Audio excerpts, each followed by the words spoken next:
Gawin nating Pinoy waffle cake ang nakasanayan nating Pinoy hot cake or pancake. Napakasarap nito at tara, umpisa na natin to. Hi, I'm Dance and this is my channel.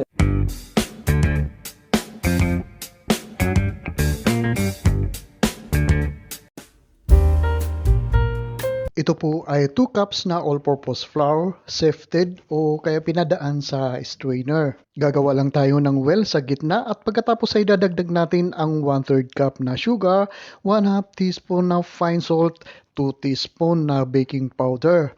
At pagkatapos po ay imimikos-mikos lang po natin ito sandali hanggang sa mag-well combine po ang ating mga dry ingredients dito. Idagdag naman natin dito ang 1 cup na evaporated milk at saka maglagay din tayo ng 1 large na itlog at pagkatapos po ay gradually ay idadagdag natin ang 1 cup na water. Dahan-dahan lang po ang ating pagdagdag ng ating tubig po dito at pagkatapos ay ihahalo lang po natin ito ng maigi hanggang sa ma-achieve po natin ang isang smooth na butter.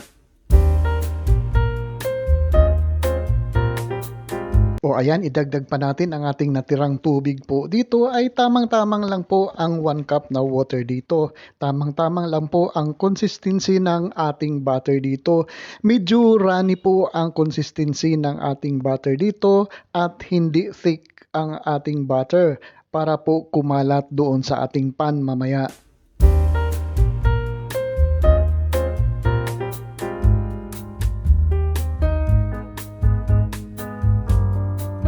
At dahil dalawang flavor po ang ating gagawin na pancake po dito, ay i-divide po natin into 2 equal parts ang ating butter dito. Ang isang parte ay gagawin natin vanilla flavor. Magdagdag muna tayo ng 1/8 teaspoon na egg yellow na food coloring.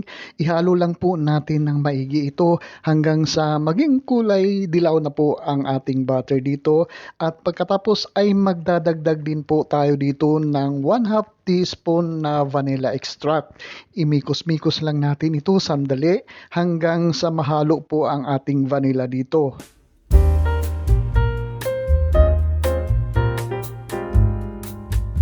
Sa kabilang parte naman ay magdadagdag tayo dito ng 1/2 teaspoon na pandan essence at saka kulay green na food coloring. Kahit isang patak lang po na kulay green na food coloring ay okay na po ang kulay nito.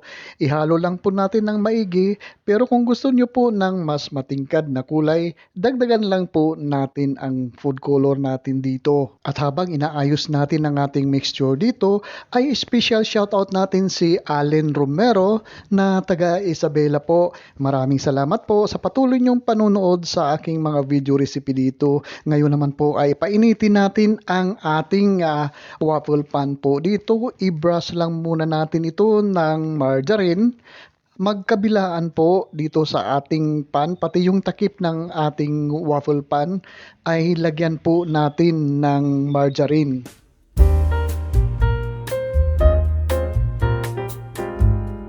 Kailangan mainit na mainit ang ating waffle pan bago po natin ibuhos ang ating butter dito.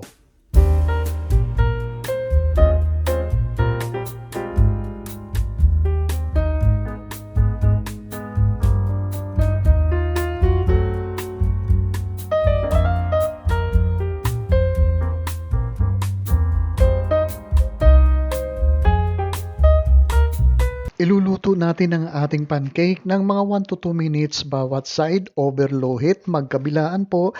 At habang niluluto natin ang ating pancake at kung bago lang po kayo dito sa Dance Food Park, mangyari po lamang na paki-subscribe po ang aking channel.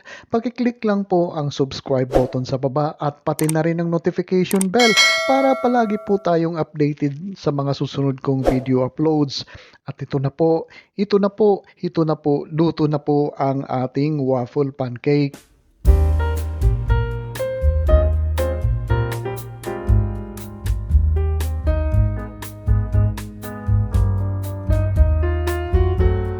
Ngayon naman po ay susunod natin ang ating pandan flavor na pancake po dito.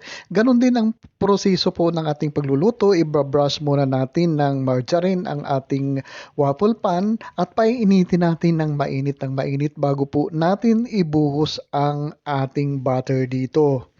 At kung meron po kayong mga comments or kung meron po kayong mga request na recipe, paki-post lang po sa comment section sa baba at sisikapin natin na tugunan ito.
At ito na po ang ating napakasarap na Pinoy style na waffle pancake. Ibabrush muna natin ito ng margarine at pagkatapos po ay bubudburan po natin ito ng granulated sugar sa ibabaw at pag ipatatakip po natin ang ating pancake po dito. Ganon po ang pagkain ng Pinoy pancake. Maraming salamat po sa panonood. Hanggang sa muli.